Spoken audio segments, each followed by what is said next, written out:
here's a card trick that you could show the friends and fam after a night of drinking way too much. So here, what we're going to do is we're going to show you a little bit of a 3-card Monte, sir. Are you familiar with the 3-card Monte?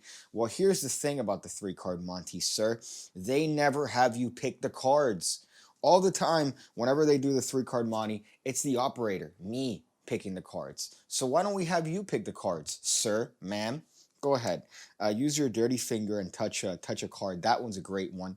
Why don't you touch another one? Why don't you touch another one, sir? I'm sorry for slurring.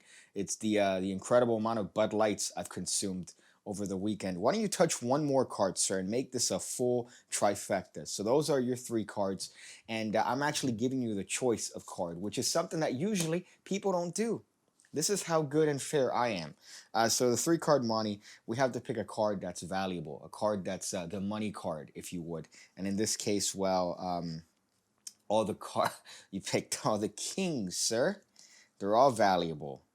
So we'll do it this way. We'll do a 4-card Monte. How's that? Okay. So you got to pick a card that's valuable. So go ahead, take your dirty finger out and touch another card. That one, great. That's going to be our money card. That's going to be our money card. And the 3 kings, if you pick any of those, well, guess what? You're going to have to lose, because that's the way 3-card Monte works. You have 1 chance of winning here, buddy, and 3 chances of losing. So our money card is the ace. The ace of hearts. So it's good that you picked that card, sir. I'm going to lose that amongst the sea of kings and mix the cards just like this. I'm going to mix them, and your job is to find that ace, sir. I'm going to spread them out. Go ahead. Find the ace. That one? No, that's the ace of spades. That's the ace of diamonds. Well, I guess you're a winner because they're all money cards. I guess I shouldn't drink that much, right? All right.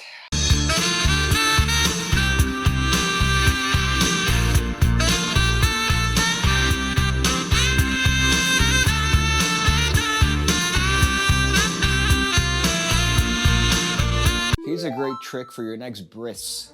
This is what you do. You do a little bit of a 3-card Monte gone wrong, right? I thought of an interesting premise. Why is it that the operator gets to pick all the cards for the 3-card Monte? So I decided, hey, why don't I put some sleights together and then make a trick out of that premise? And here's that trick, buddy.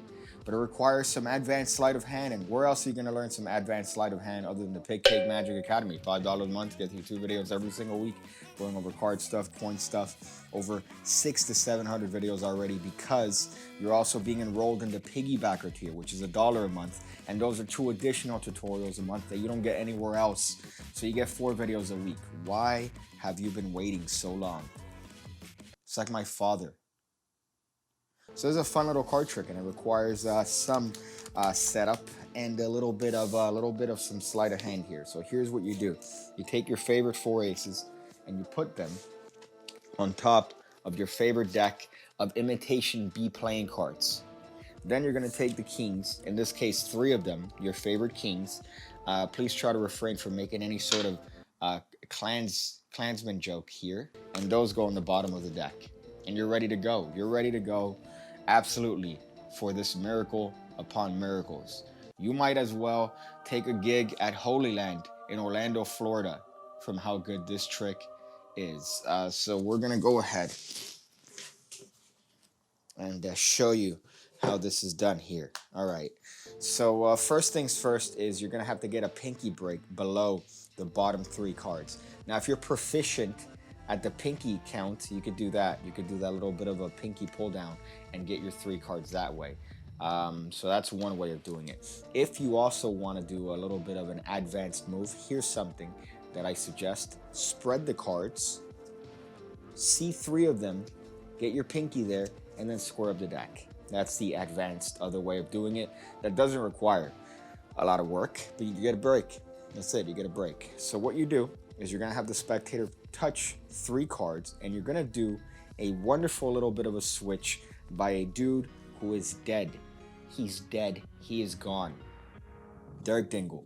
And Derek Dingle had this wonderful no-lap switch that I believe Vernon had another little bit of a variant on, and it's a wonderful little switch that allows you to switch those 3 cards for the 3 cards that you want, in this case the kings. You see that? You see the hotness there? And that's a wonderful move by a wonderfully dead individual in Derek Dingle. So all we're doing there is very simple. We're going to have the spectator touch 3 cards. We have our pinky break. Now here's the movement. As we take these 3 cards, we're going to just drag our bottom cards with it. So we're taking these 3 cards at the same time that our dirty, disgusting fingers are taking those bottom cards. So now when I put this half on top of the deck, look what's happening. I'm stealing those cards. I'm stealing those cards, dude. They don't know that because they're on Comtrex, but you know that because you're not on as much Comtrex. And now I'm holding on to the 3 kings. I'm holding on to the 3 kings here. Now, structurally, you have a decision to make at this point, because you're going to have to switch these 3 kings for the aces in a manner that we're about to talk about. However, if you want, you could do it now. But because I think structurally it makes more sense to not switch it now and have these 3 kings face up on the deck. So it's going to make sense in a moment. So remember, you have the 4 aces on top of the deck. What you need to do now is you need to force one of these aces. So it's going to be up to you, whatever force you want to do. You could slip cut it into the middle of the deck. You could have the spectator call stop as you riffle your dirty, disgusting thumb down the length of the deck. It's going to be up to you, but ultimately you need to force that card on the actual spectator. Now this card is going to be face down. You also need to get a break underneath the 3rd card from the top of the deck, which is in this case, if you haven't realized it, are the 3 remaining aces. Remember, this is an ace that's been forced on a spectator, and now you're going to execute a little bit of a Paul Curry, Paul switch. So all you're doing, all right, just for the sake of simplicity, magicians really make things sound harder than they are. You're taking this packet and switching it for the packet that you have the pinky break on. That's it. That's all you're doing. All I'm doing is switching the packet, just like this. It doesn't really take a lot of work. As a matter of fact, all the attention is on this card when you have the spectator turn it over. So you have the 3 kings in your right hand. You have the pinky break over here.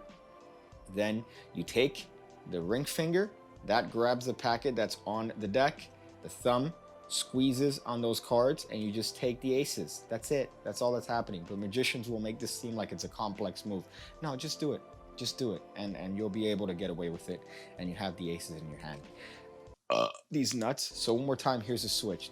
You force the ace on the spectator. You've told the spectator that these cards don't matter. That's the money card. And as the spectator turns it over, you're just doing a little bit of a switch there.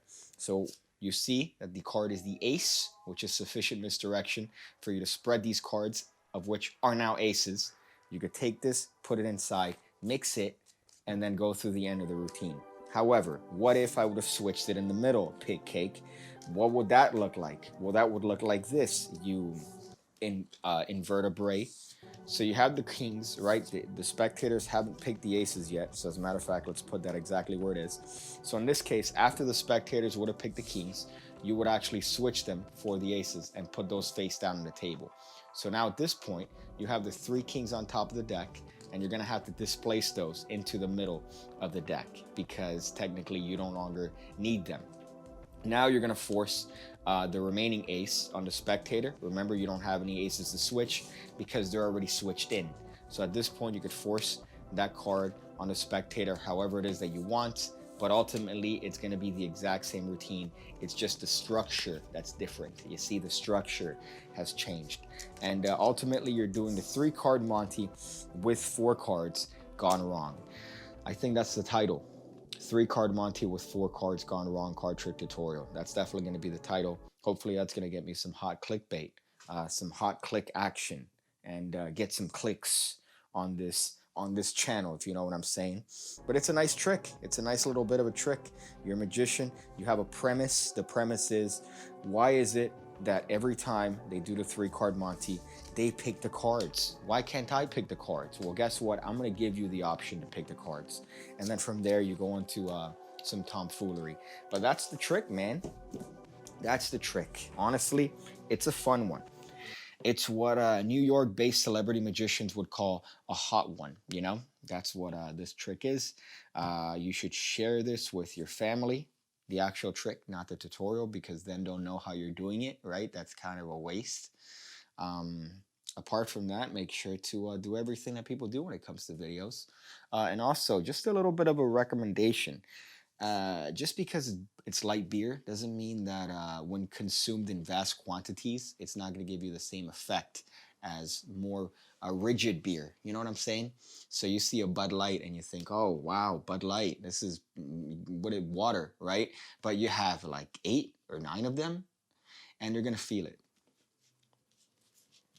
And your father's not coming back.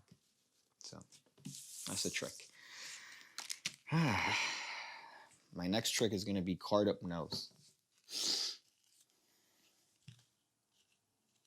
No, it's not.